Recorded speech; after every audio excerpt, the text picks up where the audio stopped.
مستيات بيتنا سلام كما يصنحكم كبرات تخاتلتنا اب درو ممرق عبين حداسه ديغا ኢትዮጵያ አብይ አሕመድ بزعባ ቀይሕ ባሕሪ አመልኪቱ አዘራራብ ዝኾነ ሓሳባት ሂቡ ነይሩ ብዘይካዚ ኣብ ሰራዊት ምክልኻል ኢትዮጵያ ዳይሬክተር ዝምድናታት ወፃእን ወተሃደራዊ ምትሕብባርን ዝኾነ ሜጀር ጀነራል ተሾመ ገመቹ ኢትዮጵያ ብዘለዋ ናብ ቀይሕ ባሕሪ ዝቐረበ ጂኦግራፊካዊ አቀማመጣ መሰል ምውናን ኣፍደገ ባሕሪ ኣለዋ ድሕሪ ምባሉ ዓሰብ ኣብ ተስዓታት ኣካል ኤርትራ ክትከውን እንከላ በቲ ኣብ ኢትዮጵያ ዝነበረ መሰጋገረ መንግስትን ናይ ምውሳን ስልጣን ዘይነበሮ ብህዝቢ ዘይተመርጸ ስርዓትን ኣቢላያ ካብ ኢትዮጵያ ተፈልያ ኢሎ ነዚ ተኸቲሉ ስርዓት ግደፍ ከም ግብረ መልሲ ሎሚ መግለጺ ኣውጽኢሎ ሚኒስተር ዜና የማነ ገብረ መስቀል ንናይ ኢትዮጵያ መግለጺታት ዝደጋገም መሰልቸውን ፖለቲካዊ ዕሽነትን ክብል ገሊጽዎ ኣብቲ ሚኒስተር ዜና የማነ ገብረ መስቀል ብመንገዲ ኤክስ ዝሃቦ ምላሽ ኣብዚ ቅንያት እዚ ሰበስልጣን ሰልፊ ብልጽግናን ደገፍቶምን ብዓውታን ብዘይ ሓላፍነታዊ መንገድን ንጥንታዊ ማእከላይ ዘመንን ዘመናዊ ታሪኽ ኤርትራን ክጥምዝዝዎ ይስምዑ ኣለዉ ኢሎ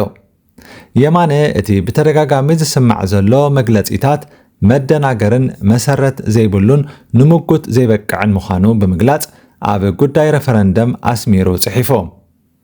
ሚኒስተር የማነ መሰል ናጽነትን ቀይሕ ባሕርን ኤርትራ ብፍታው ካልእ ወገን ክወሃብ ዝከኣል ኣይኮነን ድሕሪ ምባሉ ልኡላውነት ኤርትራ ኣህጉራዊ ሕጊ መሰረት ብዝገበረ ብናይ 1993 ረፈረንደም ከም ዝተረጋገጸ ብምንጻር እቲ ልዕሊ 99 ካብ 100 ኤርትራውያን ንናጽነት ዘድመጽሉ ድማ ብምክትታል ሕቡራት ሃገራት ዝተገብረ ሕጋዊ ምዃኑ ገሊጹ بمقصال رفرندم بمسرቱ بيناوي ውሳነ ናይ ኤርትራ ኮይኑ بمسرت አህጉራዊ መትከላት ዝተኻየደ ድማ ነይሩ ኣብ ምጽዳቅ ካብታ ኣብቲ እዋን ጎባጢት ሓይሊ ዝነበረት ኢትዮጵያ ዝምርከስ ኣይኮነን ፈጺሙ ክኸውን ኣይክእልን ክብል የማነ ኣብ መግለጺኡ ንመግለጺታት ኢትዮጵያ ብትሪ ኮኒኖ አውሮፓዊ መግዛእቲ ኣብ አፍሪቃ ከብቅዕ እንከሎ ኣብ ትሕቲ መግዛእቲ ኢጣልያ ዝነበራ ሊቢያን ሶማሊያን ናጽነተን ክእውጃ ኣብ ዝተፈቅደለን ኤርትራ ግን እዚ መሰል እዚ ከም ዝተነፍገት ይዝፍለጥ ኣብ 1950ታት ጸሓፊ ጉዳያት ወፃኢ ኣሜሪካ ኮይኑ ዘገልግል ዝነበረ ጆን ፎስተር ዳላስ ንኤርትራ ኣብ ክንዲ ነጻነት ምስ ኢትዮጵያ ብፌደሬሽን ክትቆረን ንዝወሰነሉ ምኽንያት ብዓይኒ ፍትሒ ክርአ እንከሎ ርእይቶ ህዝቢ ኤርትራ ኣብ ግምት ከኣቱ ይግባእ ነይሩ እንተኾነ ንስትራቴጂካዊ ረብሓ ኣሜሪካ ኣብ ዞባ ቀይሕ ባሕርን ንስለ ኣህጉራዊ ጸጥታን ሰላምን ኤርትራ ምስታ መሓዛና ዝኾነት ኢትዮጵያ ክትቆረን ኣገዳሲ ይኸውን ክብል ገሊጹ ነይሩ ኣብዚ እዋን አብይ አሕመድ ብሕጋዊ መገዲ ናይ ይግባኣኒ ሕጋዊ ክሲ ወይ መስርሕ ኣይጀመረን ነቲ ናይ ኣፍደገ ባሕሪ ምውናን መደቡ ከዓ ብኸመይ ከተግብሮ ከም ዝኾነ ግሉጽ ኣይኮነን